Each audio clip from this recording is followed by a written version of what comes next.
Alright guys, here we go again.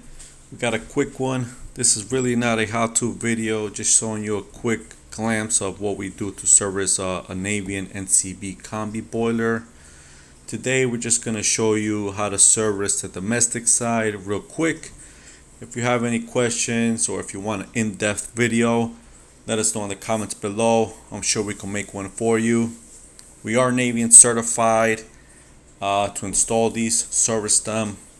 I know there's a lot of haters out there for the Navien units. We've been installing them for years, since they came out. Yes, the beginning units had a couple issues with them, but we still have some new units, first ones that came out to the market with no issues. As long as you install them, service them correctly, they can last a long time. But anyhow, you can see here we're taking off the cover first to inspect the inside of the unit, make sure we don't see no corrosion, anything leaking, anything that doesn't look normal.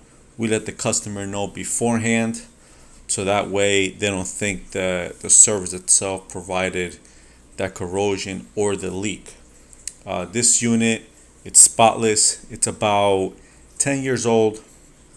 The unit has no problem whatsoever. We're just doing the yearly maintenance. So you're gonna see here what we're gonna do.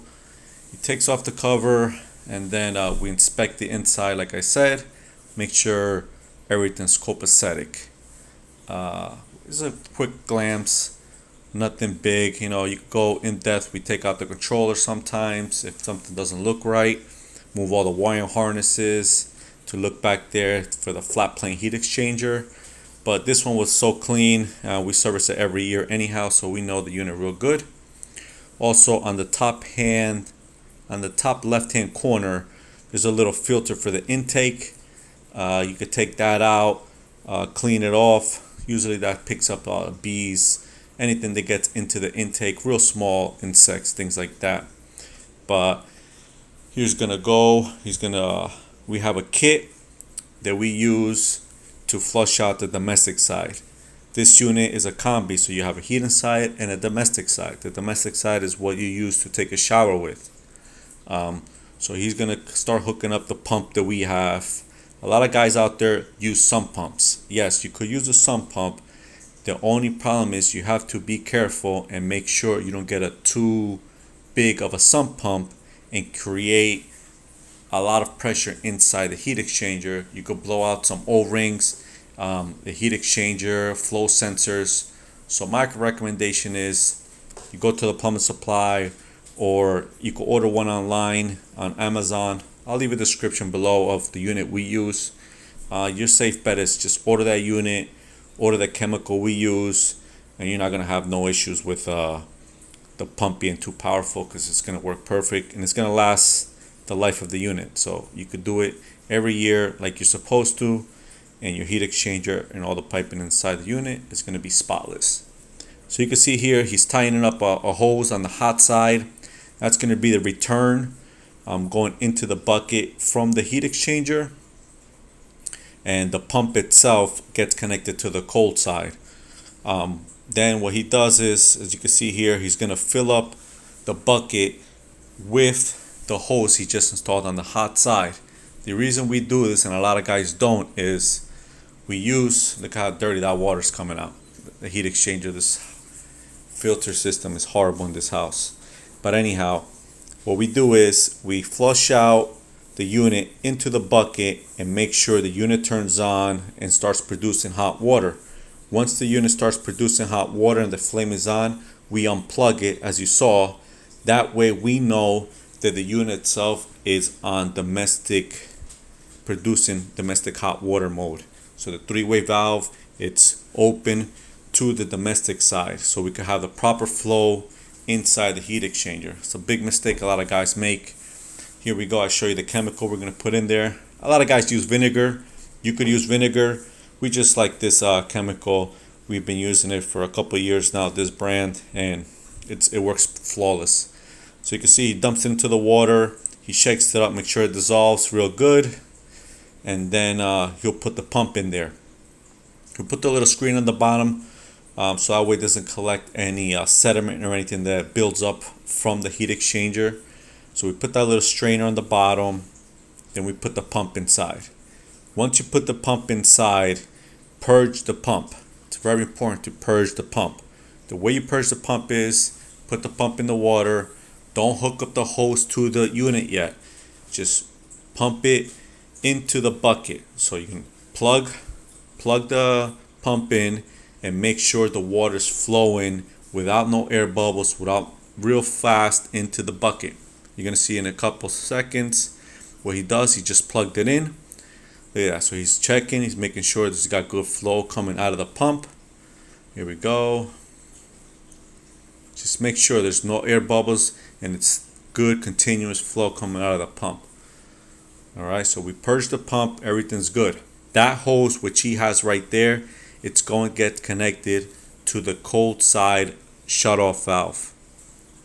So I forgot to mention, you cannot perform this service in your unit if you don't have service port valves.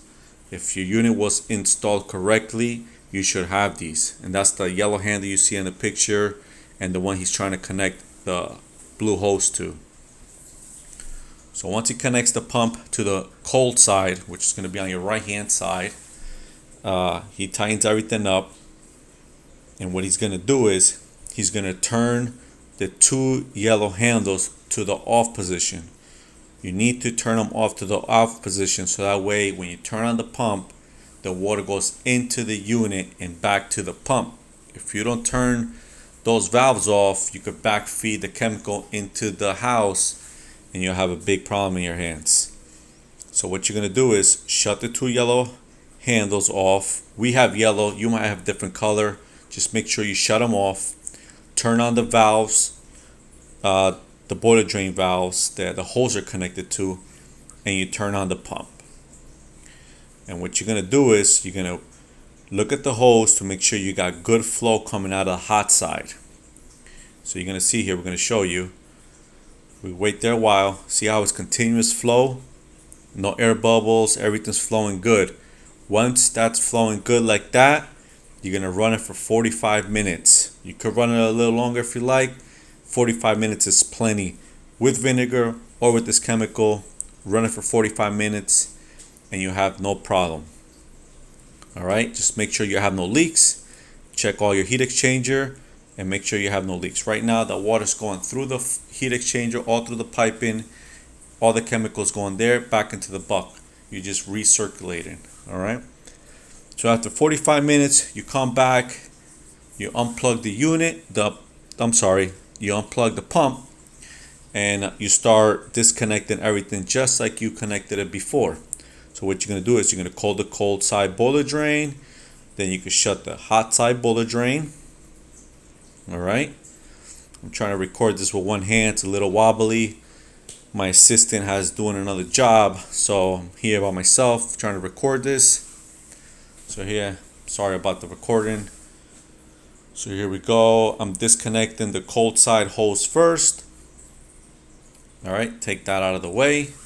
I'll do the same thing for the hot side. As you can see there, disconnecting the hose on the hot side.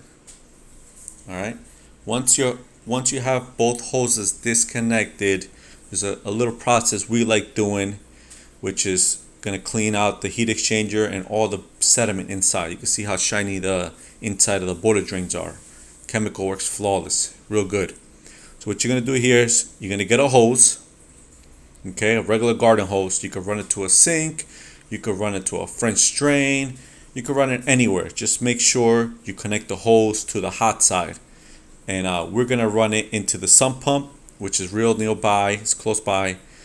Tying up the hose. And what this is going to do is we're going to flush out anything inside this heat exchanger. We're going to take it out and make sure there's no more chemical left or any buildup that got loose from running the chemical. It's going to come out of the hose. All right. It's very important. You want to do this. You do not want to just turn the unit on, because that sediment, if there's a lot of collective sediment inside there, it could clog up your aerators and your faucets and you have big problems. So you can see here we ran it to the sump pump. What you could do is You open up the hot side boiler drain, and then you open up the yellow handle or whatever color handle you have on the cold side. So cold is going to go into the unit. It's not going to go into the house. It's going to come out of the hot side boiler drain. You run that for a minute, 2 minutes or so. Make sure everything's flowing real good. You could check the end of the hose wherever you ran it to. Make sure you have clean water coming out. Sometimes you see a little residue coming out, calcium buildup. Anything inside of there is going to come out of the hose. Once you do that, you're going to see a little black strainer on the cold side. All right. Oh, when you take the strainer out, right there, you can see the O-ring fell off inside there. I'm going to try to focus. There it is. You see the black inside there? So we're going to have to try to take that out and to put it back inside the strainer. Inspect the strainer. Make sure you have no buildup in there, no tears. Everything's intact.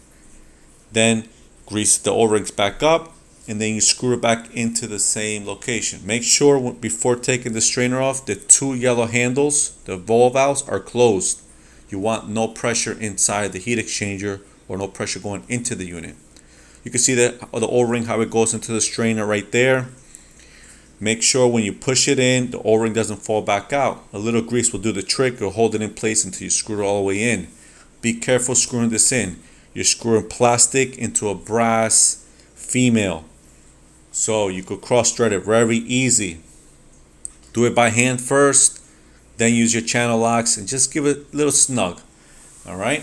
Now you can take everything apart. Take the hose you used to run the hot water so you could flush out the system. Put the caps back on the boiler drains just in case the boiler drains don't shut off completely. All right. Both sides. You can get a towel, clean up the area, make sure that's flush, the strainer.